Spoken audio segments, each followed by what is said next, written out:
हे दिल्लीला गेले होते कॉलेजला असताना.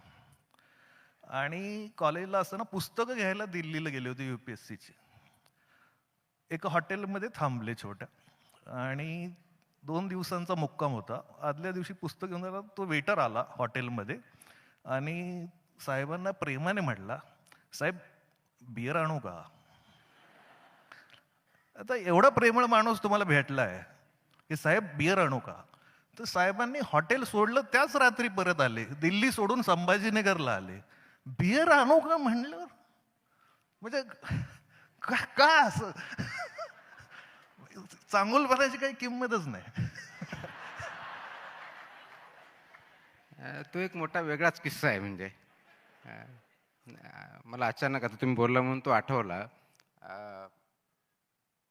त्यावेळेस मी जसं सांगितलं की BA झाल्यानंतर UPSC करायचं ठरलं होतं आणि त्यासाठी UPSC करायची सिव्हिल सर्व्हिसेस म्हणजे जवाहर बुक स्टॉल हे फेमस आहे.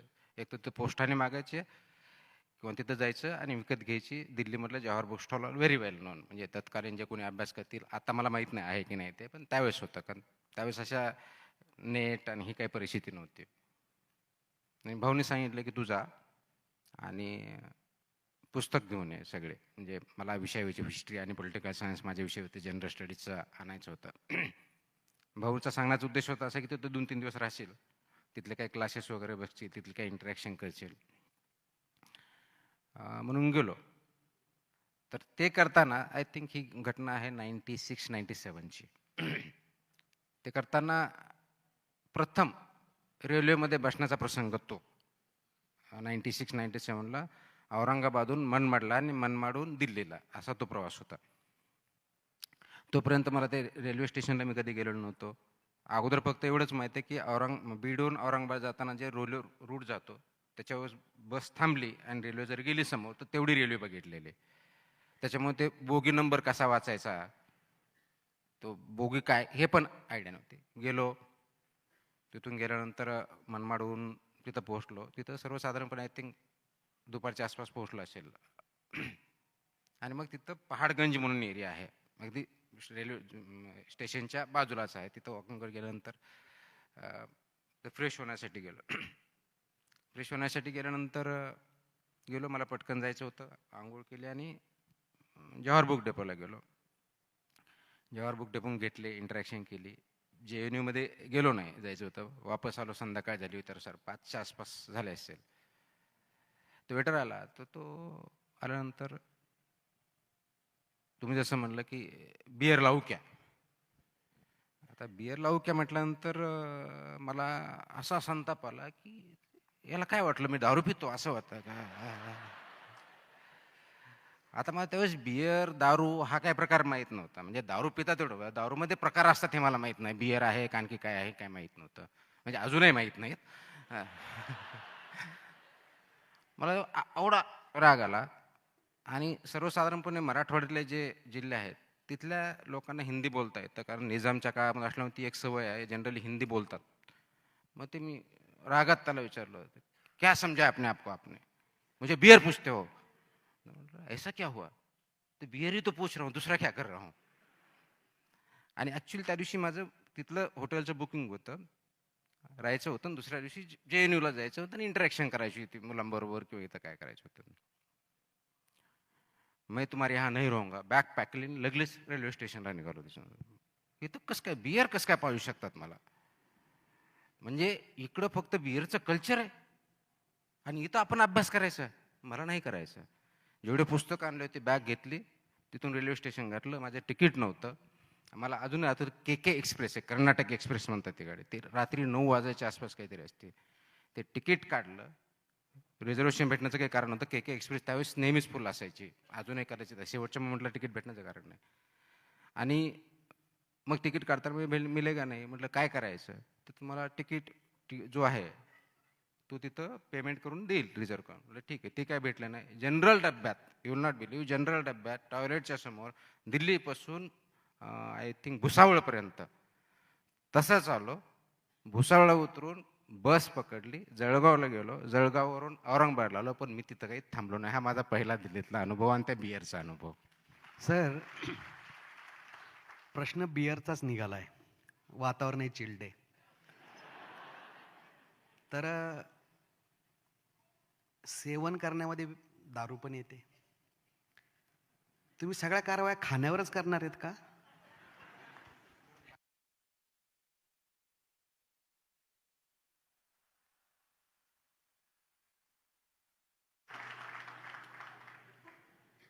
नाही, आतापर्यंत फक्त म्हणजे पुण्यात ते नको ते पिऊन 20-20 लोक मरतायत.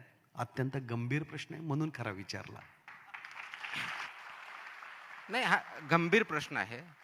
पहिला प्रश्न असा आहे की आपण जे सांगितलं की ड्रिंक्स म्हणजे अल्कोहोलिक आणि नॉन अल्कोहोलिक दोन्ही प्रकारचे ड्रिंक्स माझ्या अधिकारात आहेत.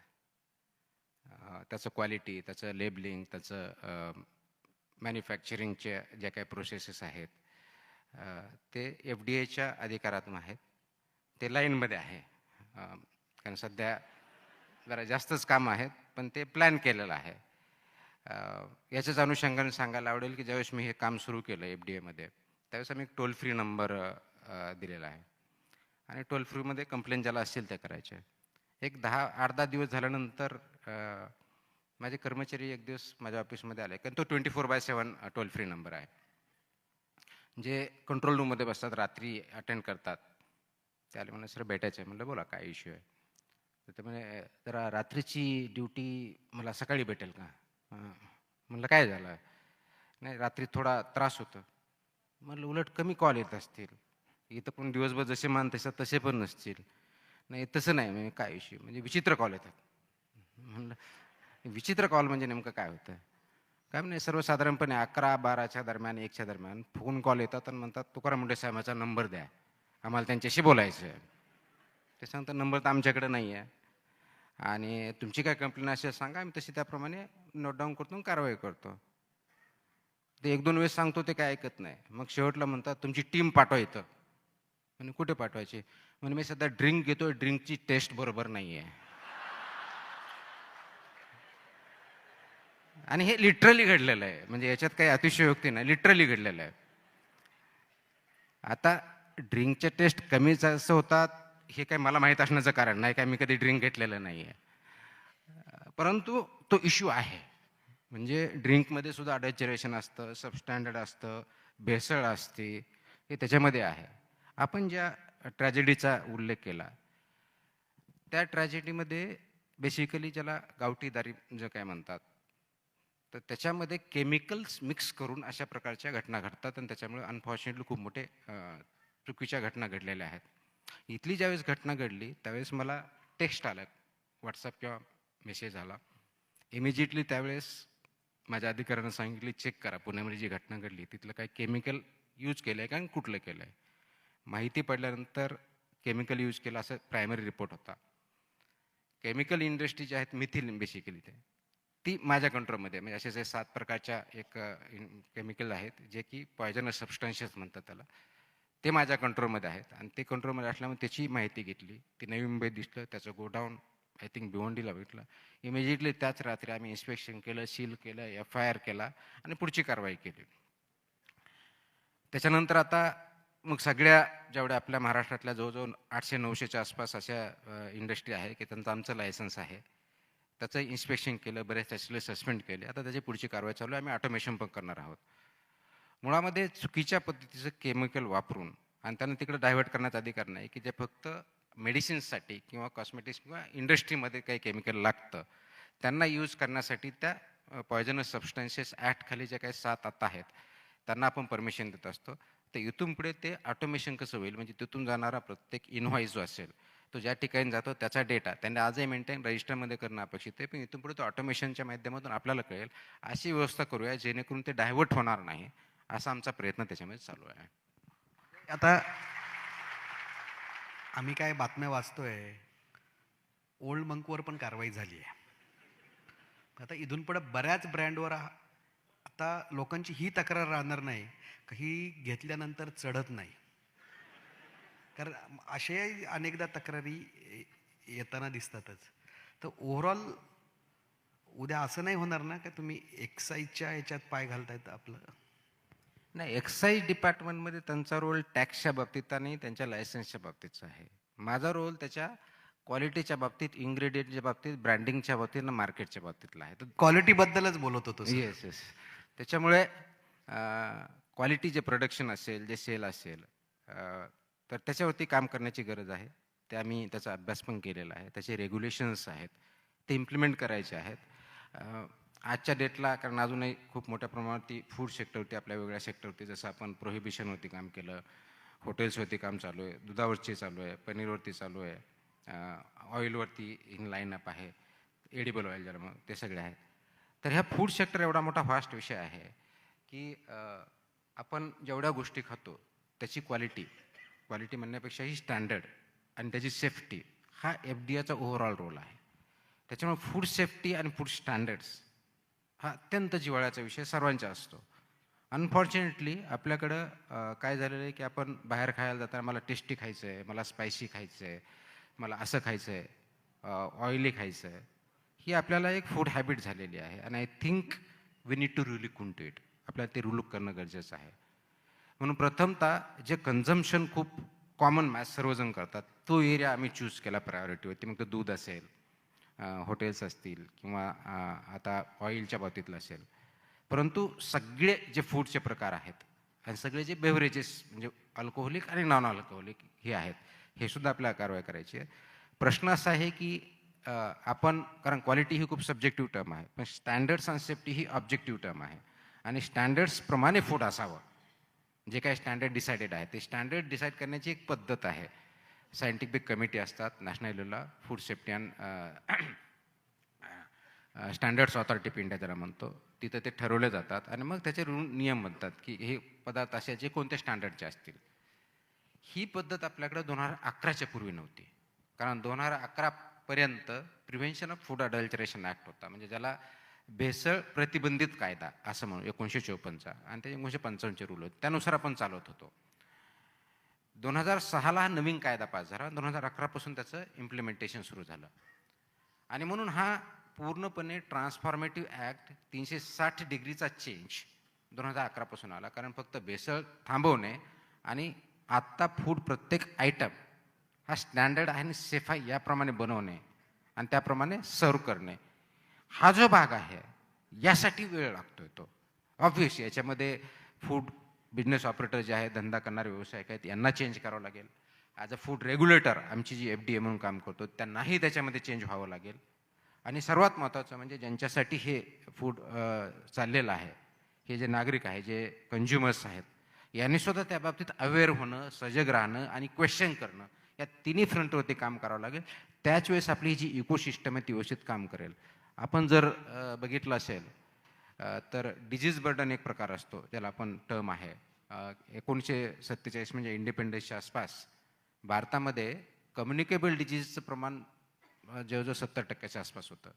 म्हणजे ज्याच्यावरती ट्रीटमेंट करावं लागते औषधाच्या आधारे. कारण तुम्हाला बॅक्टेरियल इन्फेक्शन झालं, व्हायरल झालं, त्याच्यामधून तुम्हाला औषध देऊन बरं होतं. आजची जर परिस्थिती बघितली आपण भारताची, तर नॉन कम्युनिकेबल डिजीजचं प्रमाण 65-70% दरम्यान गेलं आहे. म्हणजे रेशो रिव्हर्स झालेला आहे. आता हे नॉन कम्युनिकेबल डिजीजेस काय आहेत? तर नॉन कम्युनिकेबल डिजीज म्हणतो आपण अगदी BP पासून तुमचं शुगर असेल, ओबेसिटी असेल, कार्डियाक अरेस्ट असेल, हे सगळे जे प्रकार आहेत हे नॉन कम्युनिकेबल डिजीज म्हणतात. आणि हे होण्यापाठीमागचं एक मेजर कारण आपण ज्या प्रकारचं अन्न खातो हे आहे. ज्या प्रकारचं अन्न खातो, म्हणजे आपण शुगर, ज्याला HFSS म्हणतो, हाय फॅट सॉल्टी शुगर, हे जे प्रॉडक्ट खाल्ले तर त्याचे परिणाम आपल्या बॉडीवरती, माइंडवरती, इंटेलेक्च्युअलवरती होतात. आणि सायंटिफिकली प्रूव्ह झालेलं आहे, मेडिकली प्रूव्ह झालेलं आहे. तर आपल्या जे फूड हॅबिट आहे याच्यावरती विचार करण्याची गरज आहे. आणि त्या अनुषंगाने हे स्टँडर्ड्स इम्प्लिमेंट करणं जास्त महत्त्वाचं आहे. म्हणून आम्ही जो रोल करतोय सध्या FDA म्हणून, जे स्टँडर्ड्स आणि सेफ्टी मेजर्स आहेत कायद्याने दिलेलं, ते FBO म्हणजे फूड बिझनेस ऑपरेटर्स यांनी पाळावेत आणि ते इम्प्लिमेंट होतंय की नाही हे आम्ही बघावं. हा दोघांचा भाग झाला. आणि नागरिकांनी याच्याबद्दल क्वेश्चन करायला शिकावं. आपण जे खातोय ते वाचावं, एक्झॅक्टली आपण काय खातोय, त्याच्यावरती लिहिलं आहे काय, फक्त एक्सपायरी डेट आहे, फक्त किंमत किती आहे एवढंच न बघता त्याचे इन्ग्रेडियंट जे आहेत, कॉन्स्टिट्युएंट जे आहेत, म्हणजे त्याच्यात शुगर किती आहे, त्याच्यात कार्बोहायड्रेट्स किती आहेत, न्यूट्रिएंट्स किती आहेत, ॲडिटिव्स किती आहे. कारण वरती लिहिलं असतं काय XYZ की मँगो ज्यूस, आणि मँगो ज्यूसचं त्याच्यात ॲक्च्युअल प्रमाण 10% पण नसतं, शुगरचं प्रमाण जास्त असतं. तर हे जर वाचलं तर त्याचा परिणाम मग आपण ते घ्यायचं, सेवन करायचं की नाही करायचं हा निर्णय प्रत्येकाने घ्यायचा आहे. किंवा काही जे असतात याच्यामध्ये लिहिलं असतं की ॲडवायझरी असते, आणि ॲडवायझरी म्हटलं की 18 वर्षाच्या खालील मुलांना किंवा लॅक्टेटिंग वुमन किंवा प्रेग्नंट वुमन यांना ॲडवायजेबल नाही, तरी आपण ते पितो किंवा ते खातो. तर हे ज्या ॲडवायझरी आहेत त्या सायंटिफिक आहेत. याच्यात की मला आज वाटलं, आज रात्रीतून मला काहीतरी स्वप्न पडलं, उद्या सकाळी लावलं, असा काही प्रकार होत नाही. त्या सायंटिफिक कमिटीच्या आधारे विचारविनिमय करून त्याला काहीतरी सायन्स बेस्ड स्टँडर्ड्स फूडमध्ये आणलेले आहेत ते. तर हे जर केलं तरच आपल्या फूड हॅबिट्स जे चेंज होतील त्या बेटरमेंटसाठी होतील. तर त्याच्यावरती काम करण्याची खूप गरज आहे असं मला वाटतं, आणि त्या अनुषंगाने आमचे पावलं चालू आहे. सर, आता तुम्ही इतक्या रेड करताय, म्हणजे वेगवेगळे छापे पडतायत, हॉटेलवर पडतायत, कॅन्टीनवर पडतायत. हायकोर्टच्या कॅन्टीनवर पण छापा पडला. त्या हायकोर्टचा जो कॅन्टीन चालक आहे तो कधी असं म्हणाला नाही का, एखादा कॉकरोच निघाला तर काय होतं त्याच्यात? त्या अन्नाच्या डिशमध्ये एखादा कॉकरोच असेल तर काय होणार? काय चालेल, एखादा कॉकरोच तर चालतोच ना. आय थिंक कॉकरोच काय असतं आपल्याला पाठीमागच्या काही दिवसामध्ये कळलेलं आहे. त्यांना कळलंय.